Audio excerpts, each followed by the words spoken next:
주님의 부활하신 이 아침 험한 세상 살다가 주님 앞에 나왔습니다.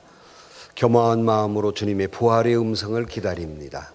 귀한 자리 부족한 종을 세워주셨사오니 성령께서 임하셔서 말씀하여 주옵소서.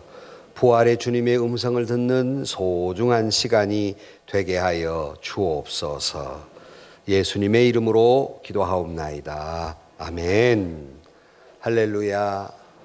부활하신 아침 주님의 부활의 은총이 여러분과 여러분 가정 위에 충만하게 임하시기를 주의 이름으로 축원합니다.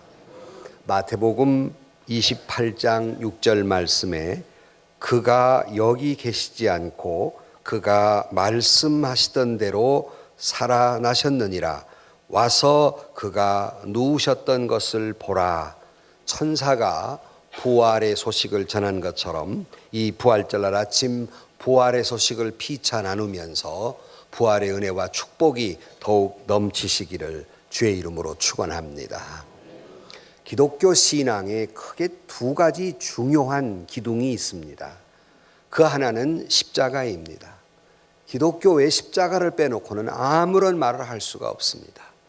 그리고 또 하나의 기둥이 있다면 그것은 부활입니다. 이 두 가지는 대단히 중요한 우리 기독교의 중요한 신앙입니다. 십자가와 부활. 그래서 초대교회의 많은 그 사도들이 복음을 전하거나 말씀을 전할 때 그 메시지의 핵심은 부활이었습니다. 그러니까 여러 가지 말씀을 하셨던 것이 아니라 너희들이 죽인 그 예수가 살아나셨다. 이것이 그들의 복음의 핵심이었고 그들이 복음을 전할 때 말씀의 주제였습니다. 간단했어요. 여러 가지 복잡한 말 하지 않았습니다. 그 예수가 살아나셨다. 그래 혹자는 그런 말을 합니다. 부활절 설교는 짧을수록 좋다. 왜냐하면 그것은 더 이상 붙일 말이 필요 없기 때문에, 명확한 사실이기 때문에. 별로 이런 말에도 기뻐하지 않는 여러분 오늘 길게 해도 괜찮겠죠? 그래서 부활절 설교는 짧을수록 좋다. 너무 명확한 사실이기 때문에. 잘 아시는 말씀이지만 또 이번에 우리 금식하며 새벽 기도를 하면서 쭉 주님의 그 고난의 길을 따라왔지만 다시 말씀을 드리면 예수님의 12 제자 가운데 가룟 유다가 예수님을 배신해서 예수님을 은 30냥에 예수님을 팝니다. 그리고 신호에 따라서 로마 병정들이 와서 예수님을 붙잡지요. 잡아갑니다. 그래서 당시의 종교 지도자들, 대제사장과 로마의 법정을 오고 가면서 재판을 받습니다. 매질을 하고 침뱉음을 당하고 모욕을 당하면서 예수님께서 재판을 받게 됩니다. 당시에 본디오 빌라도라고 하는 로마 총독은 예수님에게서 그를 십자가에 못 박아야 할 이유를 발견할 수 없었지만 당시의 종교 지도자들은 예수님의 죄목을 신성모독이라고 하는 죄목을 가지고 그들은 예수님에 대한 시기와 질투, 그러니까 모든 사람들의 관심이 예수님께 쏠려 있고 예수님이 인기가 치솟으며 자기들의 가르침에 대해서 또 여러 가지 지적을 하기 때문에 그 마음의 시기와 질투심에 예수님을 이처럼 십자가에 못 박으라고 외쳤고 결국 본디오 빌라도는 예수님을 십자가에 못 박도록 선고를 합니다. 그리고 예수님께서 십자가에 못 박히게 됩니다. 세상에서 가장 잔인한 사형 방법이 있다면 그것은 십자가형입니다. 왜냐하면 그 오랜 시간 동안 괴로움을 당하며 서서히 죽어가는 그러한 죽음의 방법이기 때문에 그렇습니다. 요일로는 일주일을 가지고 예수님의 이렇게 십자가에 달려 돌아가신 것을 말씀을 드리면 요일로는 예수님께서 금요일 날 아침 9시에 십자가에 달리십니다. 그리고 6시간 동안 십자가에서 고통을 당하시다가 오후 3시에 십자가에서 목숨을 거둡니다. 아버지여 내 영혼을 부탁하나이다. 마지막 말씀을 하시면서 숨을 거두시게 됩니다. 예수님이 숨을 거두시게 되자 아리마대 사람 요셉이라고 하는 사람이 찾아와서 예수님의 시신을 달라고 요청을 하고 예수님을 세마포에 싸서 그의 무덤에 예수님을 안장하게 됩니다. 그러자 로마 병정들을 시켜서 큰 돌로 그 무덤 앞을 가로막고, 그러니까 그들의 유대인들의 매장법은 땅에다가 묻는 것이 아니라 이렇게 굴 같은 데다가 굴을 파서 굴벽을 디귿자형으로 팝니다. 그리고 거기다가 시신을 이렇게 얹어 놓는 방법입니다. 그러니까 한 무덤 속에 여러 시신이 들어갈 수가 있고, 카타콤이라고 하는 것을 가보셔도 보면 디귿자형으로 파고 거기다 이렇게 시체를 얹어 놓는 것을 볼 수 있습니다. 그러니까 굴이기 때문에 앞에다가 큰 돌로 막아놓고 인장, 그러니까 거기다 누구도 손대지 못하도록 다 로마 그 인장으로 인봉하고, 그것도 모자라서 병정을 시켜서 그 앞을 든든히 지키게 만듭니다. 이것이 예수님께 십자가에 달리셔서 이제 무덤에 들어가신 모습이었습니다. 요한복음에 따르면 다른 복음에도 그렇지만 안식 후 첫날이라고, 오늘 본문 1절에 보면 안식 후 첫날 이른 아침이라 이렇게 돼 있습니다. 그러니까 예수님이 금요일 날 십자가에서 돌아가시고, 그리고 유대인들에게 있어서 안식일은 토요일입니다. 그 토요일이 지나서 안식 후 첫날, 그러니까 오늘 우리가 지나는 주일날, 이것이 안식 후 첫날입니다. 다시 설명드리면 유대인들의 안식일은 토요일입니다. 그래서 안식교도들은 토요일 날 예배해야 한다고 이야기를 하지만 안식 후 첫날, 이른 아침 그랬어요. 시각으로 봐서 해 뜨기 전이기 때문에 약 새벽 5시 30분 정도 되는 즈음에 막달라 마리아와 다른 마리아가 예수님을 무덤을 향해 갑니다. 죽었나 살았나 보려고 갔던 것이 아니라 시신을 이미 봤기 때문에 그 예수님의 시신에 유대인의 장례법에 따라서 향유를 바르려고, 몸에다가 향유를 바르려고 예수님의 무덤을 찾아가게 됩니다. 예수님의 무덤을 찾아가 보았더니 예수님의 무덤이 어찌된 일인지 로마 병정은 온데간데 없고, 그리고 인봉했던 무덤 문이 열려져 있고, 놀란 마음으로 굽으려 보았더니 예수님의 시신은 온데간데 없습니다. 놀래서 제자들에게 예수님이 없다고 이야기를 해서 제자들이 뛰어와 보고는 예수님이 부활하셨으리라고 하는 건 꿈에도 생각하지 못한 채 실망하는 마음으로 그들이 발길을 돌립니다. 이때 막달라 마리아가 울면서 예수님의 시신을 찾습니다. 이때 예수님이 곁에 서 계심에도 불구하고 그가 예수신 줄을 알아보지 못합니다. 동산직이거든 우리 예수님의 시신을 어디에다 두었는지 내게 말해주면 내가 거두어 가겠나이다. 예수님이 곁에 와 있음에도 불구하고 그들은 너무나 절망적인 상황 속에서 미처 주님인 줄을 알지 못합니다. 여러분, 우리가 세상을 살면서 정말 앞도 뒤도 안 보이고 절망적인 상황 속에 아무도 안 보일 때가 있어요. 그러나 여러분, 잊지 말아야 할 것은 내가 이런 처절한 절망 가운데 있을 때 막달라 마리아 곁에 주님이 와 계셨던 것처럼 언제나 주님은 저와 여러분 곁에 와 계심을 믿으시기를 주의 이름으로 축원합니다. 우리는 너무나 깊은 슬픔과 절망과 삶에 지쳐서 주님이 곁에 와 계심에도 불구하고 우리는 감지하지 못하고 느끼지 못하고 믿지 못하고 보지 못하는 거예요.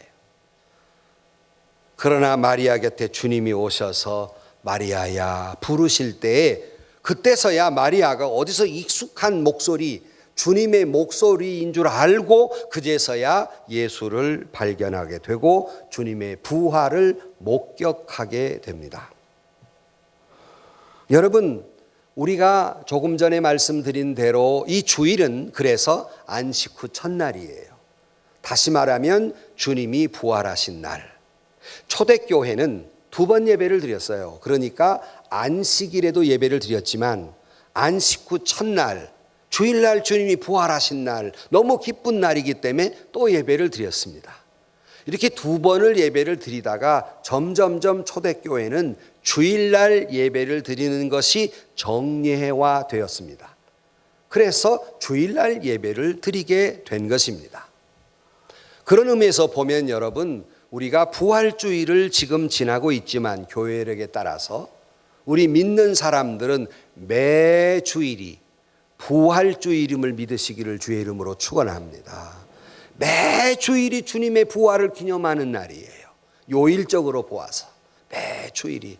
이 말의 의미는 뭐냐 하면 여러분들이 주일날 교회당에 오셔서 예배를 드리면서 뭐 교회의 건물이나 또는 어떤 프로그램에 참여하거나 무슨 어떤 사역을 하거나 이런 것을 바라보는 것, 이것도 중요한 일이지만 정말 우리가 주일날 오셔서 해야 할 일은 이 부활의 주님을 만나고 이 부활의 주님의 음성을 듣고 이 부활의 주님의 말씀에 따라 나도 새롭게 거듭나서 예배당 올 때 근심과 걱정과 고통과 괴로움을 안고 왔지만 예수를 만남으로 말미암아 부활의 음성을 듣고 새로운 희망과 소망을 안고 변화된 모습으로 이 예배당을 나설 수 있기를 주의 이름으로 축원합니다. 그래서 매주일이 부활주일이에요. 엄밀히 말하면 매주일이 부활주일이에요. 무덤 안에 천사와 부활하신 예수님이 계셨던 것처럼 예수님의 시신을 찾던 마리아에게 예수님이 마리아야라고 불렀던 것처럼 우리가 병들고 삶에 지치고 깊은 슬픔과 모든 희망이 사라진 그러한 상황에 있다 할지라도 마리아가 부활의 주님을 만난 것처럼 부활의 주님을 만나셔서 여러분 예배당에 올 때 어떤 근심과 걱정과 죽음에 대한 공포와 괴로움을 가지고 왔다 할지라도 부활의 아침 모든 걸 주님을 만나고 이 모든 것들이 새로워지고 거듭나는 역사가 함께 하시기를 주의 이름으로 축원합니다. 오늘 본문의 지난주일은 십자가의 능력에 대해서 같이 살펴보았습니다. 오늘은 이 부활의 주님의 이 부활절이 나와 개인적으로 어떠한 관계가 있는가, 어떤 의미가 있는가 하는 것이에요.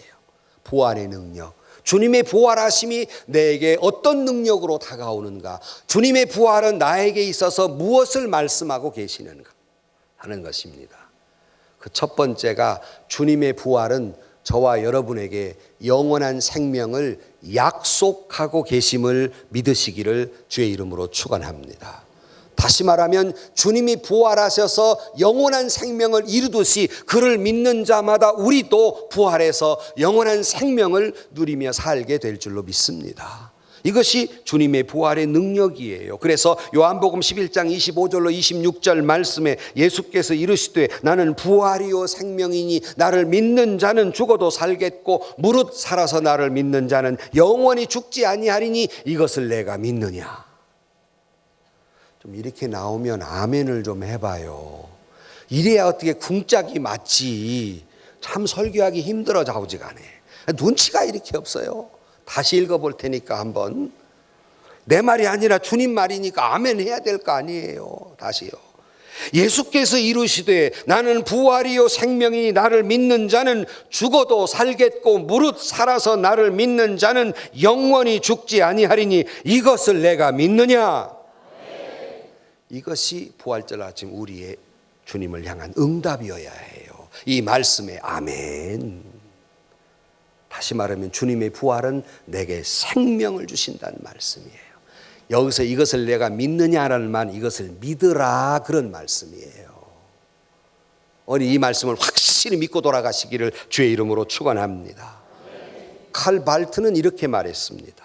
예수 그리스도의 유명한 부활에 대하여 확신이 없는 자는 구원도 없다 그랬어요. 그러니까 부활에 대한 확신이 없는 자는 구원도 없다.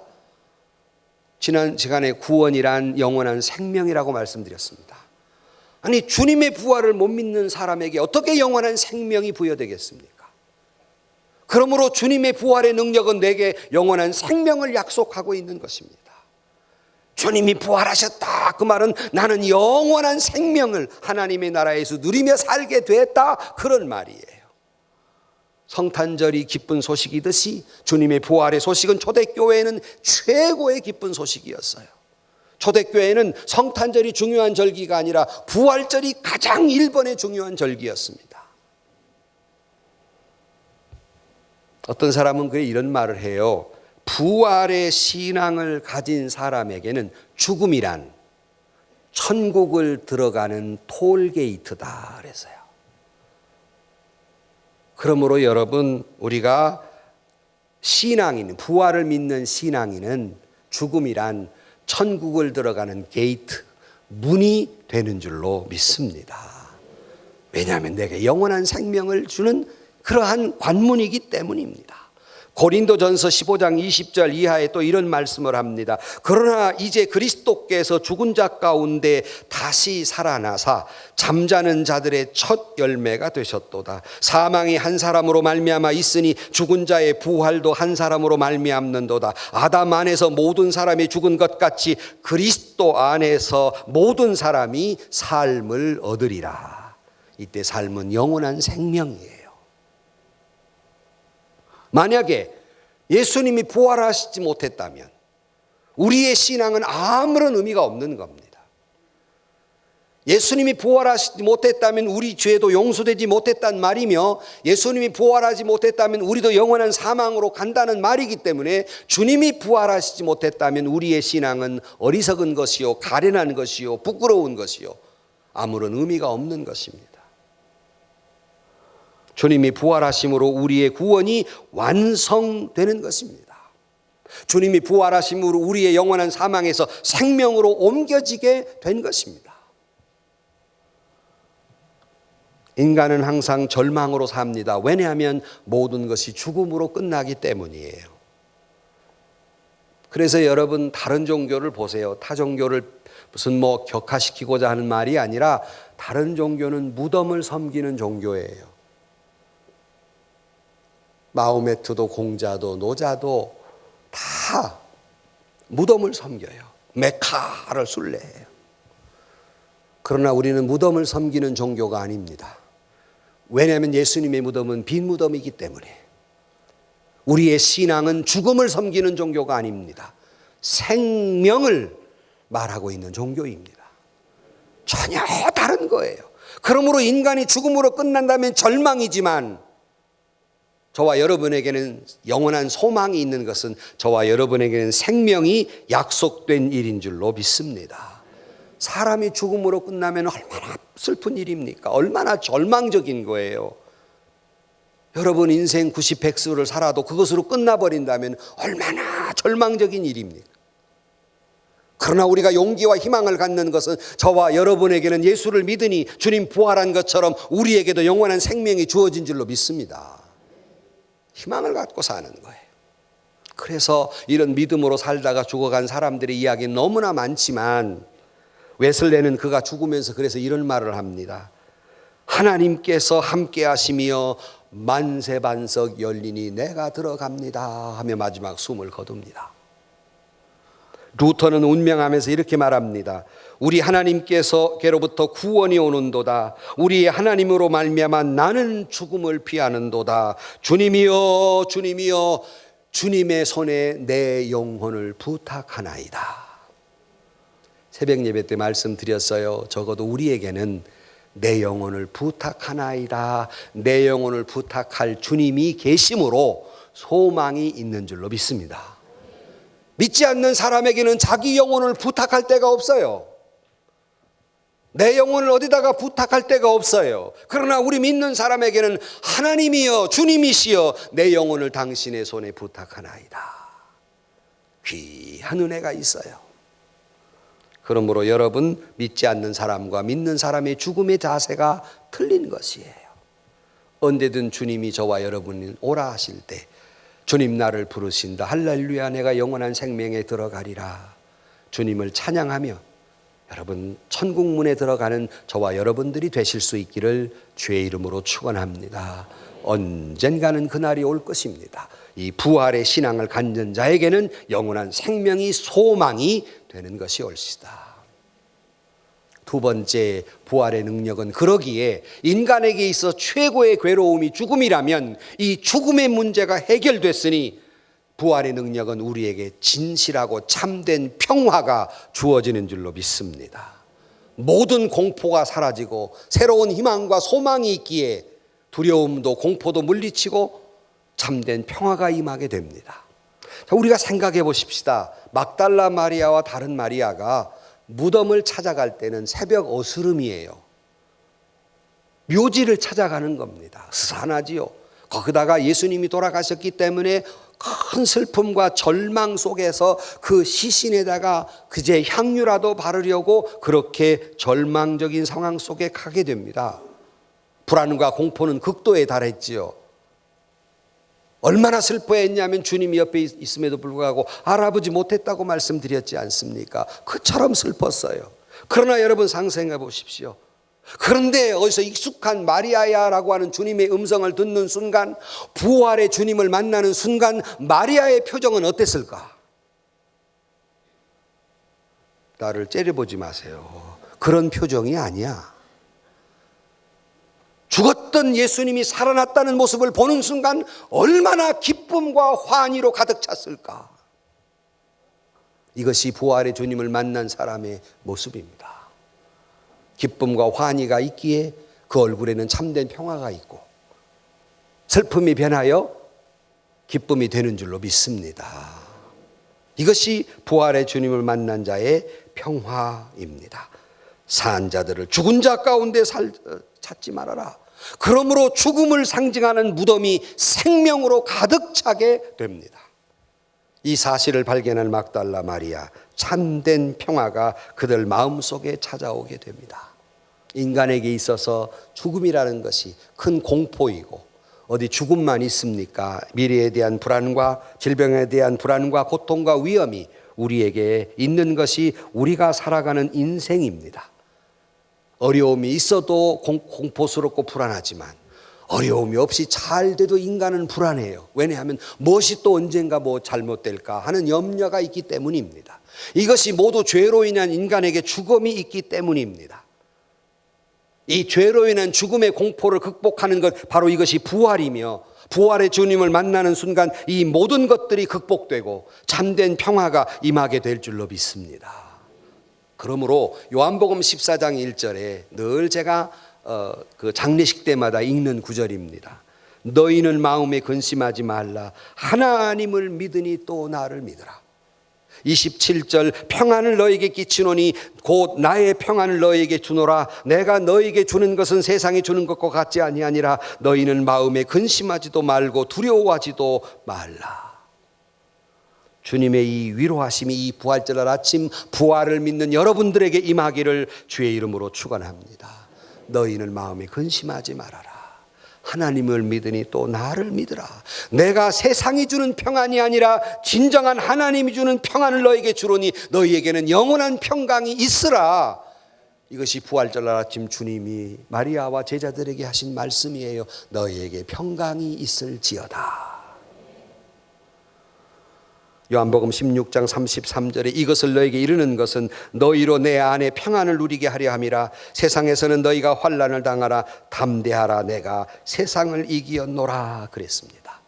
예수님이 세상을 이긴 것처럼 아직도 우리가 불안한 일이 있고 염려한 일이 있고 죽음에 대한 공포가 있음에도 불구하고 주님이 세상을 이기었으니 내 모든 문제를 주님께 맡기고 부활의 주님을 만나서 새로운 희망과 용기를 갖고 여러분에게 참된 평안의 삶이 있기를 주의 이름으로 간절히 축원합니다. 이것이 부활의 능력이에요. 주님의 부활이 내게 주시는 은혜예요. 끝으로 이 부활의 능력은 내게 주시는 은혜는 부활의 주님을 만남으로 말미암아 저와 여러분의 삶이 완전히 변화되는 역사가 일어나게 될 줄로 믿습니다. 여러분, 신앙생활이라고 하는 것은 무슨 다짐이나 결심이나 각오나 이런 게 아니에요. 신앙생활은 변화입니다. 신앙생활은 변화예요. 여러분, 부활의 주님을 만나는 순간 그 전과 그 제자들의 삶은 완전히 다릅니다. 부활의 주님을 만나기 전에 자기 스승이 매맞고 고통당하고 모욕을 당하는 순간 제자들은 제 목숨 하나 살리겠다고 다 도망가 버립니다. 여인들도 멀찍이 구경할 수밖에 없었어요. 그리고는 문을 꼭 닫아두고 벌벌벌 떨면서 나도 잡아가지 않는가 떨었던 그 예수님의 제자들입니다. 주님의 부활을 만나기 전에 막달라 마리아는 극도의 슬픔 가운데 있었습니다. 그러나 부활의 주님을 만난 그들의 모습은 어떠했습니까?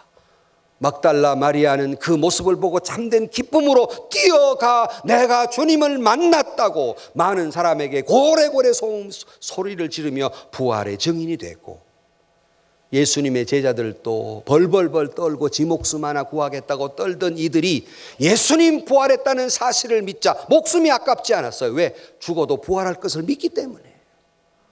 한결같이 모두 다 순교하면서 그들이 다 한결같이 부활의 증인으로 살다가 순교했습니다. 저와 여러분에게도 이런 변화가 일어나기를 주의 이름으로 축원합니다. 이 변화는 약간의 변화가 아니에요. 여러분, 죽음에서 생명으로 변화됐다고 하는 것은 어마어마한 변화이지 않습니까?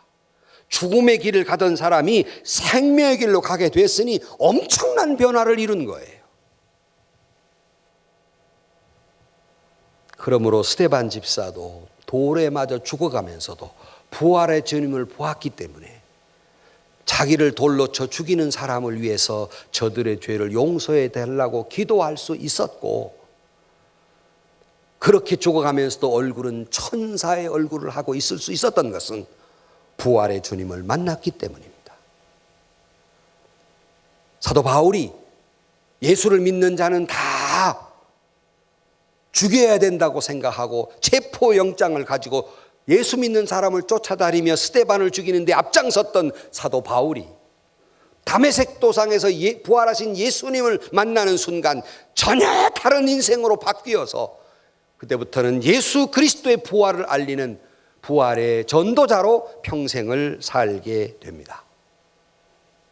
이런 놀라운 변화가 오늘 아침 저와 여러분에게도 일어나기를 주의 이름으로 축원합니다.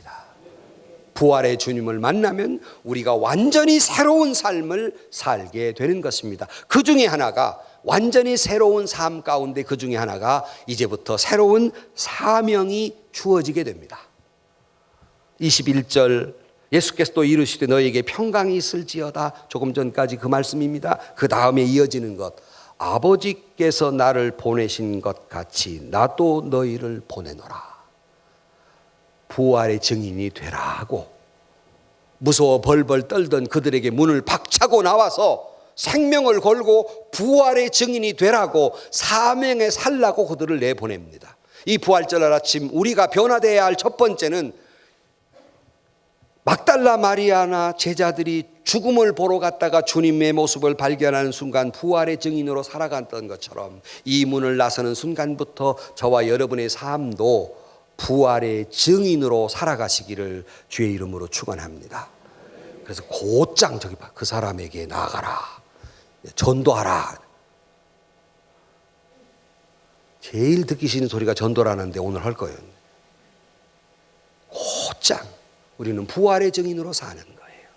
물론 높은 곳에도 가야 하지만 특별히 우리가 부활의 증인으로 주님이 부르시는 곳으로 가야 하는데, 주님이 부르신 곳은 언제나 낮은 곳이었어요. 가난한 곳으로, 병든 곳으로, 낮은 곳으로, 안락한 곳이 아니라 고통받는 곳으로 내려가서 주의 복음을 전하는 예수님을 닮아가는 부활의 증인으로 살아가시기를 주의 이름으로 축원합니다. 또한 주님은 계속해서 변화된 모습을 이렇게 말씀하십니다. 22절 말씀에 이 말씀을 하시고 그들을 향하사 숨을 내쉬며 이르시되 뭐하라? 성령을 받으라. 부활의 주님을 만나는 사람은 이제 어떻게 변화되냐면 성령의 사람으로 변화되는 줄로 믿습니다. 사도행전에 보면 그들이 주님의 약속대로 다락방에서 예수 그리스도의 말씀대로 주의 성령을 기다릴 때 성령이 불처럼 바람처럼 임했던 것처럼 부활의 주님을 만나는 사랑하는 성도 여러분, 이제부터 성령 충만한 성령의 사람으로 살아가시기를 주의 이름으로 축원합니다. 하나 더 말씀을 드리면 그 다음 절 23절 또 어떻게 변화되느냐?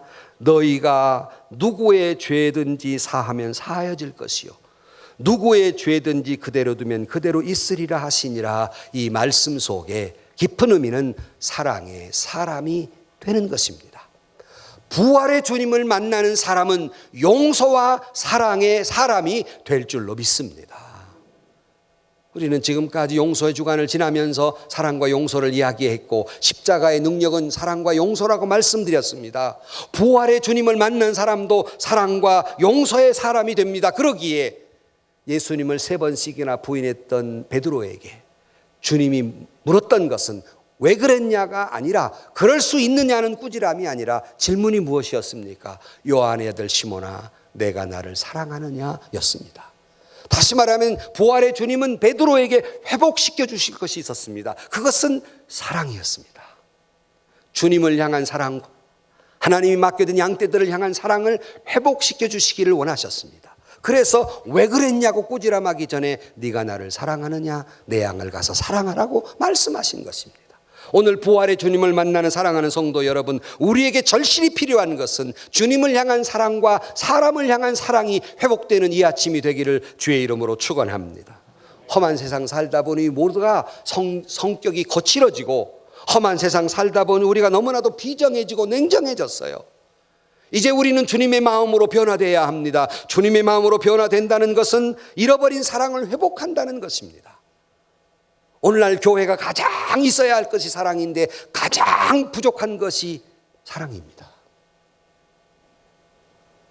그러므로 여러분, 교회 안에서도 사랑이 회복되고 부부 간에도 사랑이 회복되고 부모 자식 간에도 사랑이 회복되며 성도 간에도 사랑이 회복되고 성도와 목자들 사이에도 사랑이 회복되고 교회 안에서 사랑이 회복되는 이 부활절 아침이 되기를 주의 이름으로 축원합니다.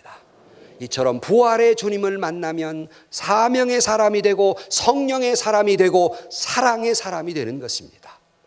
이제 예배당에 들어올 때와 이제 부활절 아침 이 메시지를 듣고 나가는 순간 여러분은 그와 같이 변화될 줄로 믿습니다. 결론으로 말씀을 드립니다. 우찌무라 간조라고 하는 일본 신학자가 이렇게 말했습니다. 나는 예수님의 부활을 믿으려 해서 믿은 것이 아니고 어느 날 눈을 뜨고 보니 나는 예수님의 부활을 믿을 수 있는 사람이 되었다. 추워도 의심하지 않았다. 부활의 능력이 내 삶을 감동하고 감싸고 부활의 능력이 내 안에 역사하고 있는 것을 나는 발견하게 되었다 그랬어요. 여러분에게도 이 역사가 일어나기를 주의 이름으로 축원합니다. 가장 불행한 것은 예배당에 다니면서도 부활의 사실을 믿지 못하고 부활의 은혜를 누리며 살지 못하는 것입니다. 기독교는 십자가로 끝나는 종교가 아닙니다. 십자가로 끝난다면 죽음으로 끝나버렸다는 얘기입니다. 그러나 2가지 기둥이라고 말씀드렸습니다. 기독교는 십자가뿐만 아니라 부활이라고 하는 중요한 신앙을 가지고 있는 것입니다. 오늘 또 부활하신 주께서 살아 계셔서 우리의 삶과 동행해 주실 줄로 믿습니다. 그 주님과 동행하면 우리의 인생도 변화가 될 줄로 믿습니다. 기도하면 응답해 주실 것이고 병들면 고쳐줄 것이고 귀신도 떠나가게 될 것이며 능력이 생기고 고난도 이기게 되며 근심도 염려도 불안해할 것 없이 참된 평안이 있으며 성령으로 충만한 삶을 살게 될 줄로 믿습니다. 종교개혁자 마틴 루터가 이렇게 말합니다. 아무리 험한 시험과 역경이 몰아친다 할지라도 사망 권세 이기고 부활하신 예수님을 생각하면 우리의 삶에 새로운 용기와 소망이 넘치게 된다. 이와 같은 역사가 여러분에게 일어나기를 주의 이름으로 축원합니다. 부활절날 아침 우리 모두가 믿음이 회복되고 부활의 주님을 만남으로 혹시라도 어그러진 인생이 계시다면 그 인생이 회복되기를 주의 이름으로 축원합니다. 깨어질 위기가 있거나 깨어진 가정도 이 부활절 아침을 계기로 해서 그 가정이 회복되기를 주의 이름으로 축원합니다. 행여나 여러분 자녀들 가운데 방황하고 있는 자녀가 있다면 이 부활절 아침 여러분의 자녀에게도 이런 은혜가 있음으로 말미암아 방황하는 자녀들이 여러분의 품으로 돌아오기를 주의 이름으로 축원합니다. 때로는 갈라지고 어려운 일이 있다 할지라도 부활의 주님이 여러분과 함께함으로 말미암아 회복되고 여러분의 하시는 사업도 다시 한번 회복되는 기회가 되기를 주의 이름으로 축원합니다. 머지않아 저와 여러분에게도 살구나무 꽃이 피듯이 우리 머리에도 흰머리가 생길 때 마지막 바이올린 마지막 연이 끊어지며 마지막을 고하듯이 우리의 숨도 가느다랗게 끊어질 순간이 올 것입니다. 그때 우리는 부활의 주님을 만나니 할렐루야 주님을 찬양하며 하늘나라에 갈 수 있는 저와 여러분들이 되시기를 주의 이름으로 축원합니다. 이 부활의 은혜가 부활의 능력이 여러분과 여러분 가정에 충만한 이 부활절 날이 되기를 주의 이름으로 축복합니다. 기도하십시다. 주님, 부활의 주님을 만나 영원한 사망에서 생명을 얻고 부활의 주님을 만나 저희들 새로운 사명을 갖고 세상에서 시달린 친구들아 위로의 주님 바라보아라. 눈을 들어 주를 보라. 하늘의 모든 영역 주께 맡겨라. 슬플 때에 주님의 얼굴 보라. 사랑의 주님 안식 주리라. 힘이 없고 내 마음 연약할 때 능력의 주님 바라보아라. 주의 이름 부르는 모든 자는 힘주시고 늘 지켜주시리.